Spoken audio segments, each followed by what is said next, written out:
ఇక వివరాల్లోకి వెళ్తే ప్రస్తుతం పర్యావరణ పరిరక్షణ పైన అందరికీ శ్రద్ధ పెరిగిందని చెప్పాలి. Cloth bags, paper plates, paper cups ఇలా హాని కలిగించినవి మాత్రమే యూజ్ చేస్తున్నారు. నేచర్ ఫ్రెండ్లీ ప్రొడక్ట్స్ యూజ్ చేయడానికి అందరూ ఇంట్రెస్ట్ చూపిస్తున్నారు.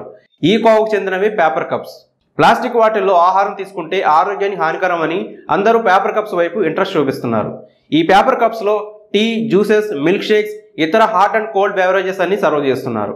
ఇంకా స్వీట్స్ అండ్ సలాడ్స్ కూడా సర్వ్ చేస్తున్నారు. అలాగే ఫంక్షన్స్, పార్టీస్, సెలబ్రేషన్స్, ఇళ్లలో కిట్టి పార్టీస్లలో పేపర్ కప్స్ యూసేజ్ బాగా చేస్తున్నారు. అంతేకాకుండా ఈ పేపర్ కప్స్ను ఇళ్లలో, ప్రయాణాల్లో, రెస్టారెంట్స్, హోటల్స్లలో కూడా యూజ్ చేస్తున్నారు. ఈ పేపర్ కప్స్ ఈజీగా డిస్పోజ్ అయ్యే మెటీరియల్ అవడం మరియు నేచర్కి హాని కలగకుండా, పొల్యూషన్ పెరగకుండా రీసైకిల్ అయ్యే ప్రోడక్ట్ ఇది. సో ఇంత డిమాండ్ ఉన్న paper cups making industry start చేసి మంచి లాభార్జన చేయవచ్చు. ఇది 365 రోజులు డిమాండ్ ఉండే స్వయం ఉపాధి అవకాశంగా చెప్పవచ్చు.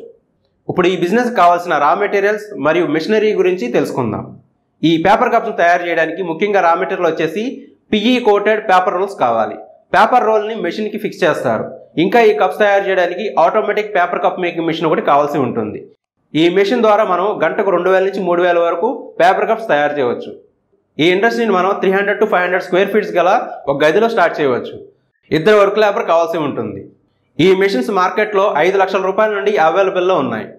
మెషిన్ స్పెషల్ ఫీచర్స్ని బట్టి, స్పీడ్ని బట్టి ప్రైసెస్లో వేరియేషన్ ఉంటుంది. ఇప్పుడు పేపర్ కప్స్ మెషిన్ ద్వారా తయారవుతున్న వీడియోని చూద్దాం.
ఇప్పుడు పేపర్ కప్స్ని ఎలా మార్కెటింగ్ చేయాలో చూద్దాం. ఫ్రెండ్స్, ఈ పేపర్ కప్స్ రెగ్యులర్ నీడ్ కాబట్టి ఈజీగా మార్కెట్ చేయవచ్చు. మార్కెట్లో హోల్సేల్ డిస్ట్రిబ్యూటర్స్ ఉంటారు. వాళ్ళకు హోల్సేల్ ప్రైస్లో సేల్ చేసుకోవచ్చు, కానీ తక్కువ ప్రాఫిట్స్ ఉంటాయి. అదే మనం డైరెక్ట్గా కస్టమర్స్కి మార్కెట్ చేసుకోగలిగితే ఎక్కువ ప్రాఫిట్స్ ఉంటాయి. మార్కెటింగ్ బాగా జరగాలి అంటే అన్ని మార్కెటింగ్ స్ట్రాటజీస్ అప్లై చేయాలి. పేపర్ కప్స్ బల్క్ ఆర్డర్ కొరకు క్యాటరింగ్ బిజినెస్ వాళ్ళను, టీ, కాఫీ అండ్ మిల్క్ వంటి హాట్ ఆర్ కోల్డ్ బెవరేజెస్, ఇతర ఫుడ్ ఐటమ్స్ సప్లై చేసే బిజినెస్ వాళ్ళని అప్రోచ్ అవ్వాలి. ఈ బిజినెస్ని డిజిటల్గా కూడా మార్కెట్ చేయవచ్చు. ఫేస్బుక్, ఇన్స్టాగ్రామ్, యూట్యూబ్లో కూడా మీ ప్రొడక్ట్స్ని ప్రమోట్ చేయవచ్చు. ఇప్పుడు ఈ పరిశ్రమకు ఏ గవర్నమెంట్ పర్మిషన్ కావాలో మరియు సబ్సిడీ స్కీమ్ గురించి తెలుసుకుందాం. ఈ పేపర్ కప్ మేకింగ్ బిజినెస్ను స్మాల్ స్కేల్ ఇండస్ట్రీగా స్టార్ట్ చేస్తే ఎంఎస్ఎంఈ ఉద్యోగ ఆధార్ స్కీమ్ కింద రిజిస్ట్రేషన్ చేసుకోవాలి, లోకల్ అథారిటీస్ పర్మిషన్ తీసుకోవాలి, అలానే ట్రేడ్ లైసెన్స్ కూడా తీసుకోవాలి. మనకు సబ్సిడీ స్కీమ్స్ వచ్చేసి ప్రధానమంత్రి ఉపాధి కల్పన పథకం ద్వారా 90% లోన్ మరియు 15 to 35% సబ్సిడీ కూడా పొందవచ్చు. Technology and quality upgradation support for MSME members, credit linked capital subsidy scheme for technology upgradation, ఇలా మనకు సబ్సిడీ స్కీమ్స్ అందుబాటులో ఉన్నాయి. ఈ పథకాల గురించి, మరిన్ని సబ్సిడీ స్కీమ్స్ గురించి మీకు దగ్గరలోని జిల్లా పరిశ్రమల కేంద్రాన్ని సంప్రదించండి. ఇంతే friends, paper cup making industry గురించి వివరాలు.